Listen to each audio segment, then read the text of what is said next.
사랑하는 성도 여러분, 어떻게 잘 지내십니까? 한 분 한 분 얼굴을 보며 인사를 나누어야 하는데 이렇게 방송으로 인사를 나누게 되어 마음이 짠합니다. 마스크를 배달하며 몇 분을 배웠는데 잘들 지내고 계셔서 그래도 마음이 안심이 되었습니다. 저도 우리 성도들 기도 덕분에 잘 지내고 있습니다.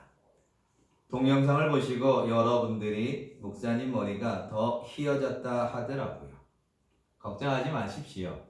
방송 조명이 없어서 그렇지 방송 조명이 더 좋으면 흰머리가 까만 머리로 보이게 될 것입니다. 저는 잘 지내고 있습니다. 본당에 있는 화분에 물 주라 하셔서 물도 주고 있습니다. 날씨가 좋은 날에는 교회 전체 창문을 열고 환기도 시키고 있습니다. 외출을 삼가야 하기는 하지만 개인에 맞는 운동을 하시면서 건강을 잘 지키시길 바랍니다. 건강을 잘 지키셔야 교회에서 함께 예배 드릴 때 건강한 모습으로 만날 수 있기 때문입니다. 옛말에 밤사이 안녕하셨습니까? 라고 하는 인사가 있었습니다. 하룻밤 사이에 하도 변고가 많아서 밤사이 아무 일이 없었는가 하는 것을 걱정해서 하는 인사였습니다. 저는 요즘 그렇게 생각합니다. 밤사이 안녕이라는 말이 참으로 많이 와닿는 인사가 되었습니다. 밤사이에 정말로 안녕하셨는가? 이 말을 하며 한 가지 깨닫는 것이 있었습니다. 그 깨달음이 오늘의 설교가 되었습니다. 유레카라는 단어가 있습니다. 그리스의 수학자였던 아르키메데스가 외친 말입니다. 왕이 무엇인가 명령을 내렸는데 아무리 생각해도 찾지를 못합니다. 어느 날 목욕탕에 들어갔다가 물이 넘치는 것을 보고 유레카라고 외쳤습니다. 유레카는 그리스어로 발견했다, 알아냈다라는 말입니다. 이전까지는 몰랐는데 이번에 새롭게 알았다는 겁니다. 그래서 아르키메데스는 유레카라고 외치면서 도시를 뛰어다녔다라는 이야기가 있습니다. 뛰어난 수학자도 아무리 연구를 해도 몰랐는데 새로운 것을 발견하게 되자 너무 흥분해서 유레카라고 외쳤던 겁니다. 이제 알아냈다라는 겁니다. 창세기 28장에 보면 야곱이 이런 말을 합니다. 형이 받아야 할 장자의 축복을 자신이 받고 외삼촌 라반의 집으로 도망가던 중이었습니다. 날이 저물어 한적한 곳에 잠을 청합니다. 돌베개하고 잠을 자는데 하나님의 사자들이 사닥다리 위에 오르락 내리락 하는 꿈을 꿉니다. 그리고는 하나님이 야곱에게 말하기를 내가 너와 함께 있어 내가 어디로 가든지 너를 지키며 너를 이끌어 이 땅으로 돌아오게 하리라. 내가 내게 허락한 것을 다 이루기까지 너를 떠나지 아니하리라 말씀하십니다. 말씀을 꿈속에서 들은 야곱은 놀라 잠에서 깨어납니다. 그러면서 그가 했던 말이 창세기 28장 16절에 야곱이 잠이 깨어 이르되 여호와께서 과연 여기 계시거늘 내가 알지 못하였도다. 여호와께서 과연 여기 계시거늘 내가 알지 못하였도다. 이 말은 이전까지는 몰랐는데 이번에 알았다는 겁니다. 이전까지는 몰랐는데 이번에 깨달았다, 이런 뜻입니다. 야곱이 피곤한 가운데서도 잠에서 깨어날 정도로 놀랐다는 거죠. 야곱은 외삼촌 라반의 집으로 가던 중에 하나님의 음성을 들을 줄 몰랐습니다. 하나님을 거기서 만날 줄 몰랐습니다. 그런데 그가 외삼촌의 집으로 가던 그곳에서 잠을 자게 되어지고 두렵고 떨리는 가운데 주님의 말씀을 듣습니다. 그리고 고백하기를 과연 하나님이 여기에 계시거늘 이제야 그걸 알았다라고 고백하고 있습니다. 그래서 너무나 감격한 야곱은 단을 쌓고 그곳 이름을 베델이라 하고 그곳에서 하나님 앞에서 서원을 하게 되었던 겁니다. 과연 여기 하나님이 계시거늘 이전까지 몰랐는데 이번에 이제야 알게 되었다라는 겁니다. 그렇듯이 오늘 읽은 출애굽기 18장의 말씀의 배경도 그러합니다. 오늘 말씀의 전체적인 배경은 모세와 모세의 장인 이드로의 만남 속에 일어난 사건입니다. 모세는 40년 동안 미디안 광야에서 목동으로 지내고 있었습니다. 장인의 집에서 처가살이를 하며 양들을 치며 살았습니다. 자녀들과 함께 지내며 미디안 광야에서 지낸 세월이 40년입니다. 어느 날 떨기나무 불꽃 가운데 하나님의 인도하심을 경험한 다음 모세는 하나님 앞에 소명을 받아 이스라엘 백성들을 애굽으로부터 탈출하기 위해 애굽을 향하여 떠나가게 됩니다. 모세가 이드로의 집에 있었다면 먹고 사는 일에는 걱정이 없었을 겁니다. 자녀들을 키우는데 큰 어려움이 없었을 겁니다. 그런데 그가 모든 걸 포기하고 떠나간다 할 적에 모세의 장인 이드로는 걱정이 되었습니다. 그저 양을 치며 살면 좋을 텐데 왜 떠나갈까?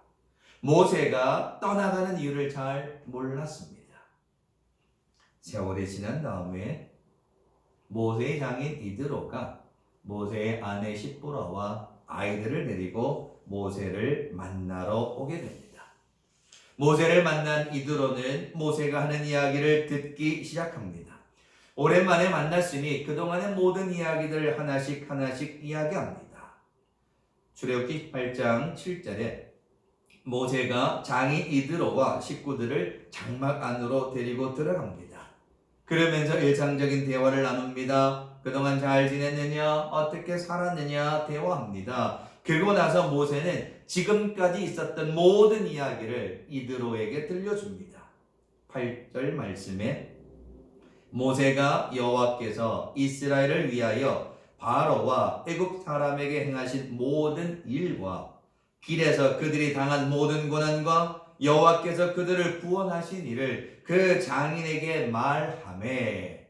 이 말은 모세가 지금까지 애굽에 있었던 일들, 10가지 재앙의 일들, 하나님이 베풀어 주신 그 놀라운 일들을 싹 다 모두 다 들려주었다라는 겁니다. 모세가 들려주는 그 모든 이야기를 들은 미디안의 제사장 이드로가 10절에 이렇게 이야기합니다. 하나님의 애굽의 손에서 구원하심을 들으니 놀랐다는 겁니다. 이드로 역시 애굽의 왕이 바로의 권세가 얼마나 큰지를 알고 있었는데 그 바로를 상대하여서 모세가 이스라엘 백성들을 구원하였고 그들을 향하여 벌였던 그 모든 일들을 다 듣고 나서 하나님의 은혜가 얼마나 큰지를 이드로는 듣게 됩니다. 하나님께서 모세를 통하여 이스라엘 백성들에게 베풀어 주셨던 그 구원의 역사를 다 들은 그 이드로가 하는 고백이 11절 말씀에 이제 내가 알았다는 겁니다. 아르키메데스가 새로운 것을 알았다고 유레카라고 외쳤듯이 야곱이 광야에서 하나님의 약속의 말씀을 듣고 과연 여기 계시거늘 외쳤듯이 이드로 역시 이제 내가 알았다는 겁니다. 모세가 미디안 광야를 떠날 적에는 왜 떠나는지, 편히 살 수 있는데 먹고 사는 일이 걱정이 없는데 왜 떠나는지 몰랐는데 이제 모세를 통하여 하나님이 주신 역사를 다 듣고 나니 모세를 통하여 베풀어 주신 하나님의 역사를 알고 나니 이제야 내가 알았다라고 이드로가 고백하는 겁니다. 이제 내가 알았다라고 말하는 이드로의 그 뜻은 여호와 하나님은 모든 신보다 크신 하나님이시요 여호와 하나님을 그 어떤 신보다 크신 능력의 하나님이라는 사실을 이제야 내가 알았다, 깨달았다 이렇게 고백하는 겁니다. 오늘 아침 가정에서 예배드리는 모든 성도 여러분, 이제 내가 알았도다. 이전까지는 몰랐는데 이제 알았다는 겁니다. 무엇을 알았다는 겁니까? 하나님이 어떤 하나님이신 줄 몰랐는데 모세의 이야기를 듣고 이제 알았다라는 겁니다. 이제 내가 알았다. 오늘 이 고백이 이대로의 고백이 아니라 어렵고 힘든 이때에 저와 여러분의 고백이 되었으면 좋겠습니다. 이제 내가 알았도다. 저는 코로나19 바이러스를 통하여 다시 한번 알게 되었습니다. 하나님의 사랑이 얼마나 크고 감사한지를 이제야 다시 깨달았다는 겁니다. 우리는 지난 몇 주간 주일 예배를 드리지 못하고 있습니다. 한 주 예배 드리지 못할 적에는 어쩔 수 없으니까, 바이러스가 무서우니까 쉴 수도 있지 지나갑니다. 쉬니까 처음에는 좋았는데 며칠 지나니 답답했습니다. 그런데 또 며칠 지나니 몸이 근질근질합니다. 며칠 지나니 그것도 익숙해집니다. 그런데 또 며칠 지나니 예배라는 것이 얼마나 소중한지를 이제야 알았다라는 겁니다. 저는 목사입니다. 평상시에도 열심히 설교 준비를 합니다. 성도들이 잘 듣는지 아니 듣는지 궁금하기도 하고 잘 하고 있나 못하고 있나 이런 생각이 들 때 있습니다.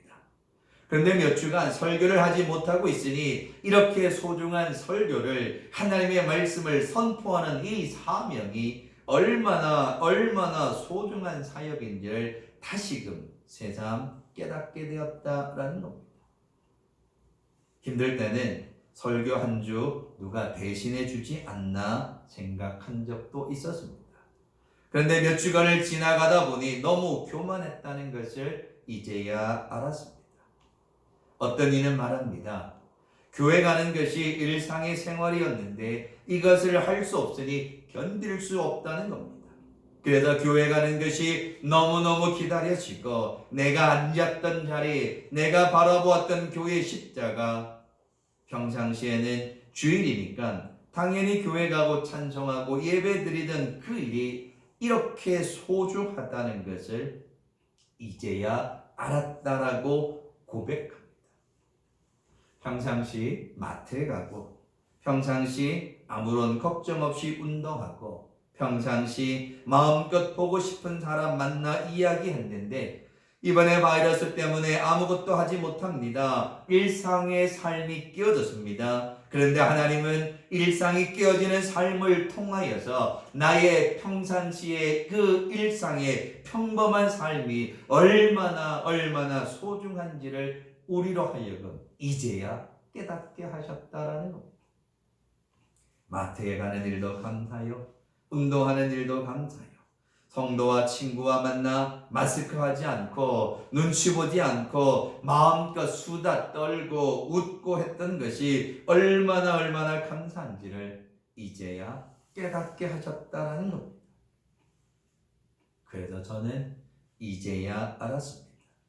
아르키메데스의 이제야 알았다, 깨달았다는 뜻으로 외쳤던 유레카나, 야곱이 과연 여기 계시거늘 내가 왜 몰랐을까? 이드로가 모세의 이야기를 듣고 이제 내가 알았도다, 여호와는 모든 신보다 크시다는 것을 알았다는 그 고백이 오늘 이 어려움 속에 우리에게 주시는 하나님의 사랑이라는 사실입니다. 바이러스라는 고통을 통해서 우리를 사랑하시는 하나님의 사랑이 어떠한 것인지를 우리로 하여금 다시 깨닫게 하신다라는 겁니다. 우리는 그동안 참 교만했습니다. 일상의 삶에 감사하지 못했습니다. 평범한 그 모든 것에 감사하지 못했습니다. 하나님이 우리에게 베풀어 주신 그 모든 은혜를 잊어버리고 살았다라는 겁니다. 피곤하고 힘들어 어떻게 하면 교회 가지 않고 예배 드리지 않고 핑계할까 하였는데 이제는 가고 싶어도 갈 수 없고 예배 드리고 싶어도 드리지 못하는 지금의 모습을 통해 우리가 너무 교만했다는 겁니다. 그것을 이제야 하나님이 깨닫게 하시려고 지금까지 아무도 경험하지 못한 바이러스를 통해 우리에게 주시는 교훈이 아닐까 깨닫게 되었습니다. 그래서 오늘 말씀의 제목이 이제야 내가 알았도다입니다. 그동안 몰랐는데, 그동안 깨닫지 못했는데 이 바이러스를 통하여서 다시 한번 우리의 일상의 삶이 얼마나 하나님의 축복인지를 이제야 다시금 깨닫게 하셨다라는 겁니다. 말씀을 맺으려 합니다. 사랑하는 성도 여러분, 바이러스는 하나님 앞에서 아무것도 아닙니다. 근데 우리는 어떻게 하면 바이러스를 이길 수 있을까? 어떻게 하면 이겨낼 수 있을까? 잘 알 수 있는데, 잘 알고 있는데 우리를 향한 그 하나님의 사랑을 잊어버리고 살았다라는 겁니다. 그래서 우리는 우리를 향한 하나님의 사랑을 잊어버리고 두려움이, 염려가, 불안이 우리를 위축되게 합니다. 그러나 이제 알았도다. 이제야 깨달았도다. 몇 주간을 예배드리지 못하며 몇 주간 설교하지 못하며 내게 주신 삶이, 예배의 삶이 얼마나 소중한지를 이제야 다시 한번 깨닫게 되었습니다. 또한 우리 남독교회를 얼마나 사랑하고 계신지를 다시금 알게 되었습니다. 이제야 깨달았도다. 이제야 내가 알았도다. 이번 바이러스로 인하여 누구를 탓하거나 원망하거나 미워하기보다 그동안 깨닫지 못했던 것을 깨닫게 하시는 하나님의 놀라운 사랑을 다시금 깨달을 수 있는 사랑하는 우리 남도의 모든 성도들 되시길 주님의 이름으로 축원합니다.